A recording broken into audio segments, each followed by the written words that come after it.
In Stamford, a 7-foot-long rat-eating lizard with a 2.5-foot tongue was believed to be roaming around the area Monday, slipping away from a wrestling promoter who used the creature as a gimmick, police said. Authorities were waiting for someone to report sighting the monitor lizard, which is native to Thailand, and it discovered a harmless foe, frightening in appearance, said Police Sergeant Thomas McGuinness.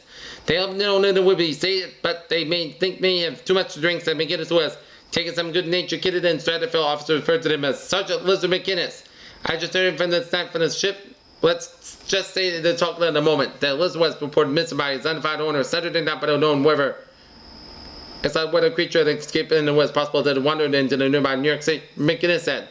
The owners of Western promoter who intended to use the lizard in resident messages, and apparently no special permitted license was required to keep the lizard, he said. McGuinness is common with the subject that is 7 feet long with a 4-foot body and a 3-foot tail, 4 short legs, and long pointed narrow head, and 2.5-foot long tongue, and weighing about 25 pounds. The lizard was discovered disarmed, but police wanted it could prepare quite fire so cornered. When it would stand high on its legs, puff up his body, and swing its tail like a whip. As an animal, you just don't have to take any chances. McGuinness said the lizard's culinary taste go no further than rats and small dead animals, he said. New London. A Superior Court judge Monday ruled the trial. Michael B. Russell was accused of slaying 4 young women and will be heard sometime this fall in Bridgeport Superior Court. On this year's Judge Shimo L. Handel decided that the trial will be moved from the New London to Newbury, Bridgeport, Denver, Stamford because of the pretrial publicity.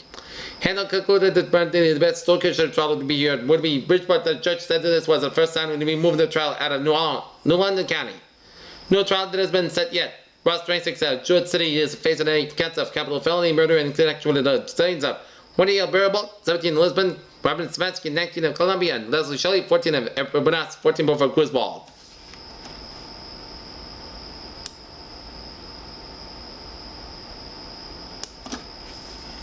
A Hartford man is being held on $50,000 bond in the New Haven Correctional Center after Cheshire Police discovered he was a fugitive from justice. Curtis McNeil, 21 of 219 Oldham Street in Hartford, was arrested early Sunday after police notified that 3 men were walking on Highland Avenue. A 4th companion was driving a car with the lights off close by, police said. The 4 men were all uncovered when refused to answer between the investigation. Police said they discovered that McNeil was a fugitive. He was wanted on by the first-degree robbery charge by the New York City Police Department, and police said. He was arrested about 6:30 p.m. on Sunday on the first-degree robbery charge and a warrant issued by Meriden Superior Court.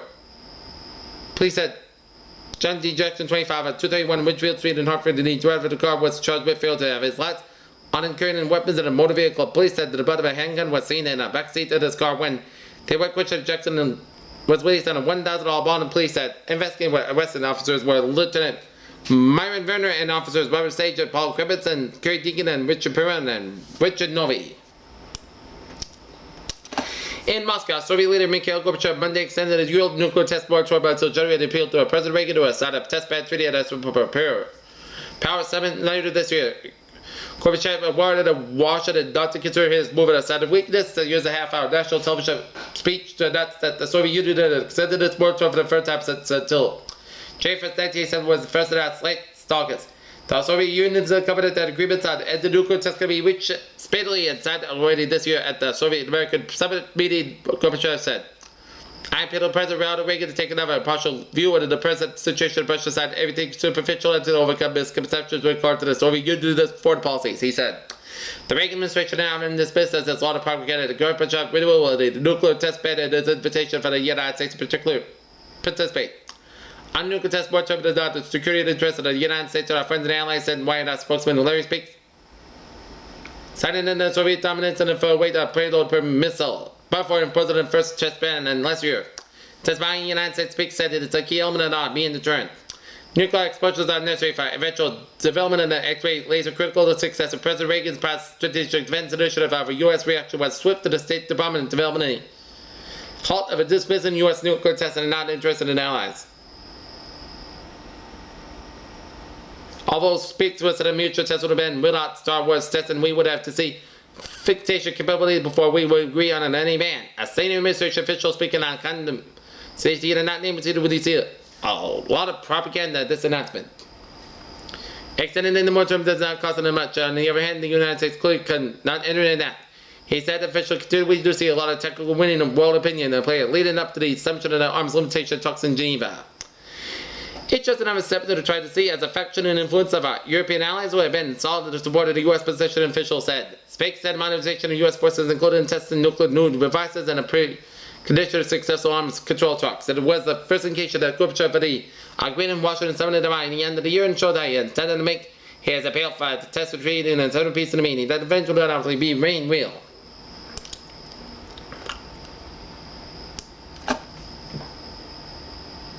Helsinki, Finland, Israel, and Soviet negotiations met here Monday in the first official contact between the two countries since the Soviet Union broke off their relations with Israel in 1967.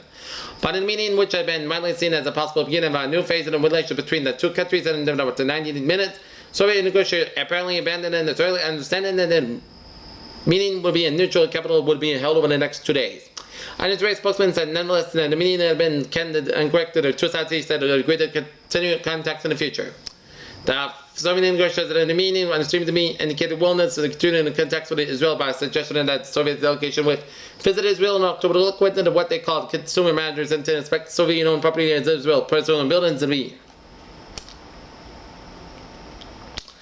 Meriden talks will enable the city to begin acquiring property in the areas of the proposed $13 million place in court complex to go ahead Monday for the city council.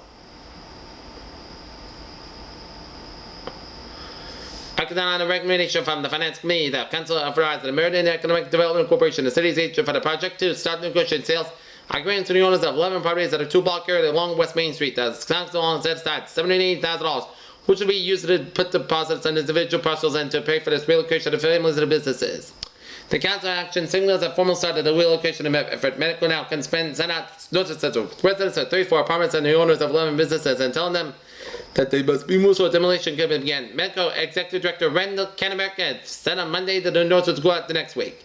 Finance Commission Chairman James Pellegrino said on Monday that they under the optimistic timetable of construction of the court and police complex would start in May and end in the second quarter in 1988. The worst case schedule would say the project completed in the last quarter of 1988, Pellegrino said. In February, the council approved a $9.8 million bond to pay for the construction of a new Meriden Superior Court building and the police department headquarters, along with reinstated project expenses. The police court building committee, which is overseeing the development of the complex in August 6th, would take nearly $3 million to acquire 11 properties and move residents and businesses and demolish 12 buildings. The council has not acted on their request before the council vote. Pellegrino amended the committee report to include a provision saying that $79,000 could be released until Medical and City Finance Director Edwin Murphy agreed on the procedure for auditing the money. The council voted 17 to 11 to allow Medical to proceed with the regulations. Public controller Michael Flundell saying that because of the possible conflict of interest. Flundell is the financial advisor to Meriden-based Carbon Enterprises Incorporated. The court police complex says a city project offer is a considering the 7% the larger downtown urbanization effort which being hung by CER, which has signed an inclusive rights agreement in the city for the project. The Finance Committee accepted 2 sets of the appraisals of the 11 properties that are complex area earlier this month. There. In Washington, the biblical story of the creation of that site said that there's no place in its public schools. 72 Nobel laureates told the Supreme Court Monday that the case they said Pitt scientists against the dark forces of agreement said superstition. A friend of the court brief filed in the Louisiana case, the scientists said evolution is the only explanation for the development of the men should not be taught as a very along with a creationism. Take the religious ideas based on the science that determine the scientific education. They said it set up as false conflict between science and religion, misuse the youth, and about the nature of scientific inquiry about terrifying. Compromise our ability to respond to the problems of an increasingly technical world. The legal brief represents on the views of the 24 scientific organizations and the largest group of the Nobel laureates ever joined in a single statement. The brief was filed in the case testing the Constitution of Louisiana law required science teachers give balance treatment and evolution and criticism. The law was struck down and unconstitutional by the 5th U.S. Circuit Court of Appeals, and now will be appealed by a state official high court. And the news conference held after the brief was found norms of the scientists that required the teacher the biblical story of the creation violates the Constitution. Creation science is not only advanced science, it's religion, said lawyer Beth Coleman. She said that the Louisiana law improper signals out the beliefs of the people who read the Bible literally for a special treatment and thus violates the establishment clause requiring separation of church and state. Francisco Aguilar, professor of genetics at the University of California, Davis said no biological concept has been tested more extensively than the evolutionary origin of man from living organisms that existed millions of years ago. The evolution has occurred as a search of the earth moves around the sun. Alice said there's no conscience in the scientific commentary. And in the community, there's no reputable science. I have no one who denies the fact of evolution.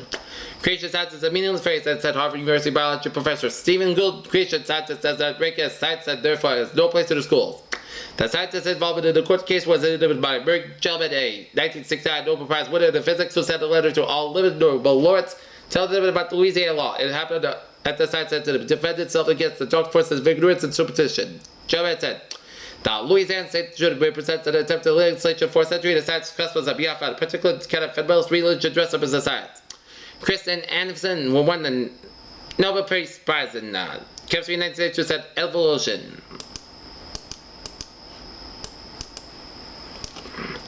This is no way contradicts the religious section of the God as creator. There was a one time in the creation scientist Anderson said his name was Alamani. He had this little bundle of stuff that exploded 20 billion years ago. He wanted to invent everything he had, and that's one type of creation science is meant to satisfy everybody. Calling New York, a woman who learned CPR on television said Monday she used a technique to save the life of us. Someone did her pet crow who was drowned in her swimming pool. Pamela Hoover, 39, Coughlin said she thought the literary resuscitation would be useful someday, but never dreamed she would use it as a pet. But we should have her cousin's crow blocking in trouble in a swimming pool. Saturday, she risked it to be created by resuscitation, pushed her out of distress after a power. The bird revived and played with no ill effects. I don't know if they could do it CPR to human to do it for an other animal, but this was a black cat just went and saved him. She said. Okay, take a look at our weather forecast here now at Bradfield. Okay, thank you, Joanne. Went now. Congratulations, that. 6 o'clock reports. It is 76 degrees at temperature right now in Hartford, 76 in Winslow, 76 out of Chicopee, 75 in Chicopee, 76 in Westfield, it's 78 in Albany, and in Poughkeepsie, 76 out in Newburgh, 81 in New York City, 77 in Islip, 78 out in Bridgeport, 79 in New Haven, 77 in New London, 71 in Worcester, and it's 77 in Edinburgh.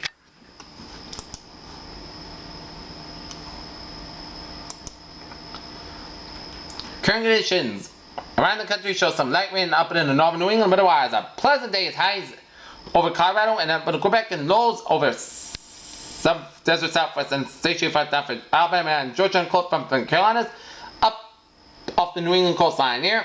So our forecast goes like this: for Connecticut and vicinity, for Hartford vicinity, rain tape up to showers or drizzle by early afternoon today, high 70 to 75 degrees, chance of rain 50%, climb cool with drizzle tonight, low around 55 to 60 degrees, and Wednesday considerable climate the highs in the 70s, mid 70s. High tide in London 9:59 p.m. High tide 11:55 p.m. and sunset today 7:45 p.m. Sunrise tomorrow 6:05 a.m. and chance of showers Thursday and Friday. First Saturday highs in the mid 70s and mid 80s, on lows and low 60s here. And that's gonna be it for the weather here now. Mike Crispino with us. Sports. Take away, Mike. Okay, thank you very much, Brad. At Technicolor in Minneapolis left shortstop Spike Gordon and outfielder Dave Henderson unable to play for the Red Sox on Monday night, and the players may have to remain ineligible to play until Friday. The Seattle Mariners traded Gordon and Henderson to the Red Sox, sending for shortstop Ray Kunis, right-handed pitcher Mike Brown, and Mike Trio to the minor league, player to be named later. However, American League officials say that neither Brown nor Trio cleared waivers. Olin and Henderson were in uniform Monday night to play for the Red Sox against the Minnesota Twins, but neither played. Without Gordon, Henderson and Quill, known as the Red Sox played with only 21 men. They beat Minnesota 3-1, extended the lead in the American League to 5.5 games. The technically disappointed as bulk consummation and trade. Boston General Manager Lou Gorman said, named players expected to be available to the Red Sox until Friday. Said Phil Marriage, director of the public relations for the American League. It doesn't mean they can't play tomorrow. Tuesday, Marriage sent from New York way before they didn't until we get this matter settled. Marriage said Quinones had cleared waivers, but the Red Sox asked too late on Brown and Trujillo. In Buckland, New Hampshire, middleweight king Marvin Allen will be accepting Sugar Ray Leonard's challenge and fight for the former championship in a multi-million-dollar boxing event against us next March. It was announced Monday that co-manager Pat Petronelli made the announcement of that statement from Hagler's summer home and said his fighter does not want to have any accused of attacking any challenger. Hagler had John Lawrence challenge at the news conference last month. They undisputed middleweight championship. He's considering retirement and wanted to be a person in his entire career for a movie career. The price of Hagler Leonard battle could have went to $15 million, of which $10 million will go to Hagler. Petronelli said the fight would be promised by Top Rank corporate board member and president of the Top Rank was unavailable to comment, but the Top Rank spokesman said Caesar Palace in Las Vegas said leading candidate to hold the battle in Nevada. Leonard was able to comment, but his advisor Mike Trainer said negotiations were not started for the fight. We haven't agreed on anything. We haven't been spoken to them on courtesy of because of Marvin's problems making up his mind to whether he wants to fight Ray Leonard or not. Trainer told television station WRC TV in Washington, "We haven't bugged anybody. I tell Pat I'll wait to hear from you now. I haven't heard from Pat. I wouldn't expect it because I'm a man of his word. He called me, he'll call me." Predinelli said Agler initially was reelected to fight Leonard because he felt the former championship did not serve a title shot until he first faced a top contender. If he wants to get the fight going and get an agreement together, Trainer said, "That's good. I'm ready whenever they are." Leonard said in June that he does not want to promote the fight and that he would not let any parts of the person go to Aaron. The retirement of Peter Waldron as coach and general manager post-45 Berry's American League Baseball team leaves a void that will not easily be found. Members of the Baseball Association Incorporated and the local legion post will together support the team and must find a replacement. Waldron's experience and such as raising funds and coaching ball players. Waldron was involved in the final fundraising event in 1986, says his successor should be in place by James first that date with the plan when tradition begins for the summer season post-45 schedule determined by late March, early April. A coach should be named by the start of the high school baseball season that probably is going to be started. Waldron said Watson will play no part in the remaining post-45. The next head coach, I would have nothing to say about it, said Waldron, who is unaware of the candidates being considered. I think it's the best thing not to have any say in it. My shuttle doesn't need to be casting him in Teton's new head coach. Waldron is the board of directors of Baseball Association Incorporated. Our members are President Bill Fritz, Treasurer Bernie Victor, Charlie Leone, team assistant coach Bob Neubauer, and Pat Waldron, who is Waldron's father. Fritz said that the group will meet no sooner than Labor Day. Fritz would like to have Waldron's successor decided by December. That's not going to be easy position to fill. It's a non-paying job. Fritz said we are going to need someone to have a good baseball background. It's time to give up the 7 days a week. That person is going to need good organizational skills.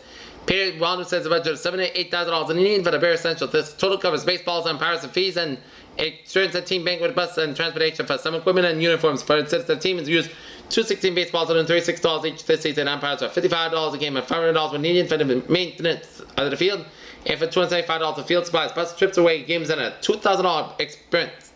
That's not an extravagant budget for the main. It means Waldron said anything else I put in the mark. What it was above and beyond, I decided there were certain things I wanted to be. The committee would have wanted. What I did not choose to do, it was my own choice. The job to require any money out of your pocket to maintain the program's level of success. A commitment is needed. Waldron said. The time Waldron had to put in, he said, depended on how much help he would receive in ways and funds.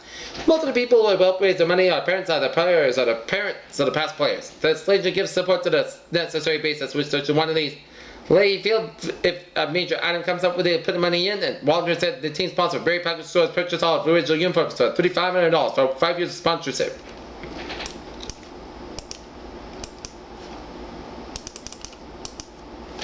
In Hammond, Louisiana, Earl Campbell, a former Heisman Trophy winner and NFL's 7th all-time Russian leader, retired Monday after 9 professional seasons.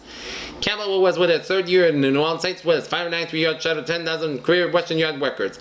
A punishing runner at 5'11" and 225 pounds, Campbell spent most of the career with Houston and he was traded to the Saints after the 6th game of the 1994 season.